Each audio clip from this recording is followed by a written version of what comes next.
Hey Trey, good. Hope you're doing well and hope practice is going well. Steve Reed from the Associated Press. Hey Trey, Yeah. you notice about you've had some time to be around Matt Rhule and talk about the energy and what is it about him? Any specific examples of what you've seen from him that you can tell us about why his players seem to relate to him? I think, for instance, coach is a guy who's going to be very honest. Whether he's never played it down, he's going to let you know, or whether he's, played in college, he's going to let you know. So I think, with him, he can relate, but he also, lets you understand that, hey, man, if I don't have the question or the answer, I can give it off. And, I think guys are, they're willing to respect that. So often we have, definitely coaches who, definitely believe in everything they coach, but, Coach Rhule's a guy at the head coach position who I think, is very honest with his players, allows us to come to him whenever we need them. So, I think it just allows us and the other players to feel comfortable in this aspect, even though, this is the NFL. Hey Trey, Jonathan Alexander with Charlotte Observer, man. Hope you're doing well. Yeah, you too, boss. I was wondering, what so far do you like about the secondary room, and Yeah. and what would you like to see your guys improve on? Right now, I like that we're fast. We're a fast unit. We're young, and I think that that has an advantage to it. I remember when back in my younger days, our biggest advantage was we didn't know, so we played fast. Whatever coach told us to do, we were doing. And I think right now we're at that. We have a coach who's played in the league, and he's doing a great job of coaching us up, getting these young guys ready. Me taking on a bigger leadership role. Allowing these guys to understand, this is we have a culture here that we want to start, and it's an identity that we've had before. It's just reshaping it and getting guys up to par with how we want to do things, because it is a very young team. But I like the way our DBs are moving around. And I see us continue to grow, and it's early in practice, so there's so much improvement that we can do and we can make on ourselves. Trey, this is Miles Simmons from Panthers.com. What was it like to put on the pads today? And, how do you feel like that affects you guys, particularly as a defense? Yeah, I mean, when the pads come out, that's when the people come to show. Anybody can do it, 7-on-7, one-on-ones. But when those pads get to thumping, you got to be ready. And for me, first day, it's the first day. It's like first day of school. You're ready for it. You think about it all night. You come in, you see guys getting them pads on. The click clack is going to get to happening, and it was a fun day today. And I think we did a good job of. I think the first few days you got to learn how to practice. And again, being young, as vets, we got to show these guys how to practice, how to keep our guys off the ground. And I thought we did a great job of that first day. So it was impressive. Hey Trey, David Newton, glad to see you're tripping from your shirt. Amen. Teddy Bridgewater was telling us about, how excited he was to see Alex Smith, get cleared to go back to practice. Yeah. They've both gone through gruesome injuries. What do you remember about Teddy and the injury you saw with his back in training camp in 2016? And what's that say about him that he wants to reach out to Alex? It means a lot. Obviously, anytime in this brotherhood of being inside the shield of the NFL, when other men are going through the same thing you've gone through, we feel honored to be able to step back and reach out to them and, just show them that we care, show them that we're there for them. Obviously, we play with Thomas Davis, so we know what guys can overcome. I think with 3 ACLs, anything's possible. That's kind of our belief here. But for Teddy to want to reach out to Alex, I think exactly, being the quarterback position, it means a lot for those guys, and it shows the character that he holds himself to. Hey, Trey, it's Matt Harris at Channel 9. Good to see you, man. I know the NFL made it optional to wear those face shields. I think they were made by Oakley. Just wondering, did you have any experience trying out that face shield, and are you seeing some of your teammates wear them out there at practice? I know a few guys have. We've tried them off, tried them out in the off season. Some tried them in practice. It's it's a face shield. So if you rock a shield and then you cover up your mouth a little bit more, you're gonna imagine breathing a little bit less. I haven't rolled with it since we really put on pads. It's tough. It's tough. I can say that, but it's an option. If guys want to protect themselves even more, it is an option. I won't tell if it hinders your breathing or this or that, but it is an option that we were given. Tre, this is Dick Cox with Cox Sports Broadcasting. This Yes, is a new Carolina Panthers team, new coaches, a lot of new faces. You're one of the faces and leaders of this team. How do you feel about this year's team? Yeah, I mean, I think I like it. I really do. Right now, we're slept on, and we respect it. We respect everybody's opinions. And right now, we're just every day just going out there to get 1% better. Every day working on something, working on the details. And it's about the little things right now with a young team. And the quicker we can get ourselves focused on the details and learning what we should do every play, the quicker we won't allow ourselves to beat each other. And that's when you're playing the game of football, it's a lot of beating yourself. And right now we're learning to continue just to do our job. And then the plays will come to them, whether that's offense, defense, special teams. Sometimes you just got to go back. Being superstars in college, you want to make that play. But in the NFL, really having elite players out there, you just got to do 1 of 11, and that will get the job done. And right now, I think we're doing a good job of just coming out every day, being focused, and again, that 1%. Hey, Tre. You mentioned WFNZ. We're doing well. One of the things with a lot of these younger new guys on the secondary, especially at safety, you've got Justin Burris, Jeremy Chin, Troy Pride. A lot of them are versatile. They could not only play safety, but nickel and cornerback. How much does that help the defense, just being able to play all those multiple positions? I believe it helps because, we can move guys all the way around. We're never in matchup threats in our defense. We believe, as our defense, we're fast, whether it's linebacker position, corner position, safety position, them being able to, move around, guard anybody interchangeably. There's never a down that we feel uncomfortable because we have all these weapons, because we're so versatile to do different things with them. So, we plan on, using that to our advantage. Tre, Hey, Tre. Identity over the last couple of years, and your first stint with the Panthers was Thieves Ave, and what you established along with Peanut Selman, Kirk Coleman, and so forth. Is that something that you're looking to reestablish with this group, or was that a different era and it's time for a new identity with the secondary? No, it's the same. It's the same. It's one mentality here. You got to just keep renewing it. It's like the lease. We just renew it. Everybody has to earn it, and guys might come and go, but it's a lineage that we're passing down. And as long as I'm here, it's gonna be here with me. It's gonna be what we do. We are thieves. We will rob teams of the rock, and we will not give it back. And we're taking fresh loot. I'm letting you know, and we can't wait. I think having an identity helps guys, come to work every day knowing that this is a brotherhood. We got to hold each other accountable, and we are thieves. So what do thieves do? They steal. Tre, You talk about holding each other accountable.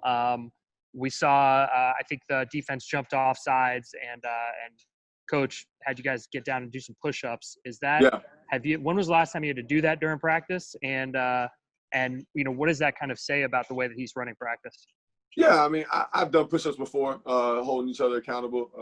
But I think, again, it just goes to coach. And I think the coolest thing is, again, coach going down there with us. We've had coaches do it with us before. But I think, seeing your coach willing to do everything that he's willing to do himself is a neat thing.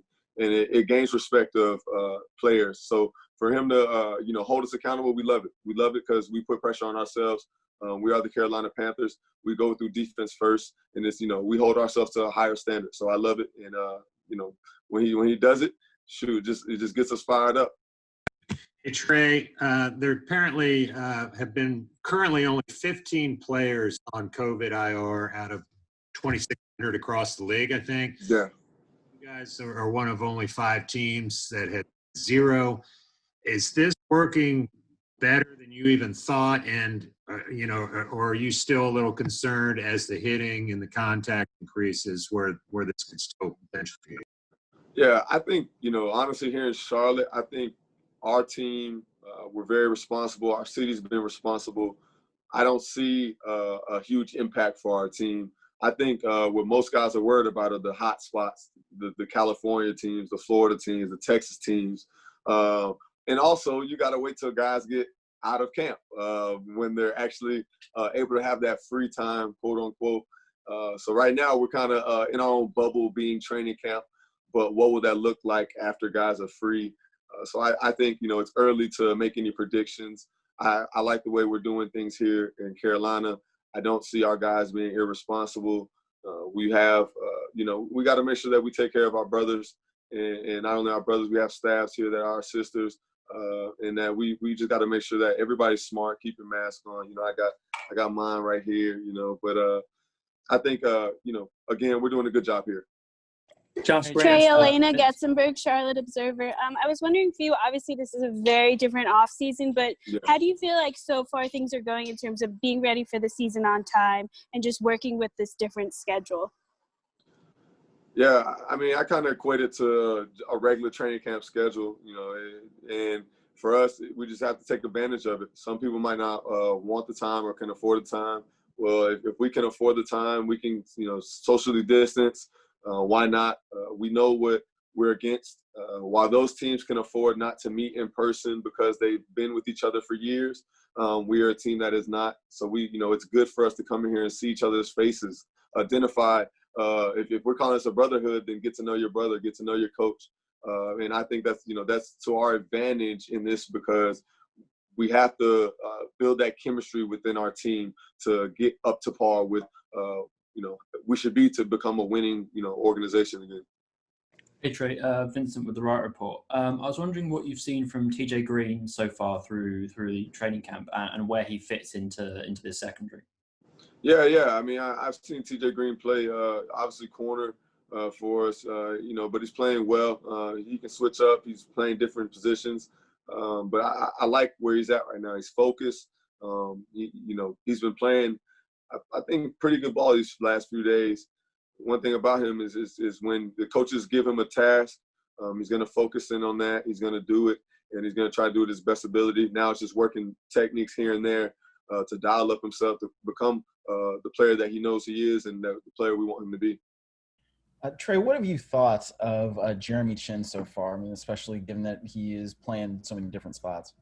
Yeah. Jeremy Chin, man, he's athletic, man. This guy is he has the possibility to be a real deal. And I say that because I've seen guys coming here. He reminds me a little bit of Shaq when Shaq first came in here. Shaq was the first, rookie I had seen that I was just like, boop, yeah, that guy's a pro. That kid's going to be special. And Shaq kind of gives you that, the Chin gives you that feel of being that way. So right now, again, it's early, first day in pads. We haven't had OTAs. We haven't had anything before. So, again, Chin is he's doing a good job of learning. We got a lot of stuff on his plate. As long as he takes it one day at a time, understands that, hey, he doesn't have to do anything but his job. We plan on making it easy for him, let him fly around, and hopefully just, has fun this year and just does his job. We got time for a couple more guys. So Josh Graham, Sports Hub Triumph. While we got you here, every time before this time of year, we talk about the Tar Heels as well. Yeah. And this year they're supposed to be pretty promising if there's an ACC season. What's your thought on it? Man, it's tough, man. It's tough, man. I feel for those kids, man. They're being put in jeopardy. A lot of them want to play.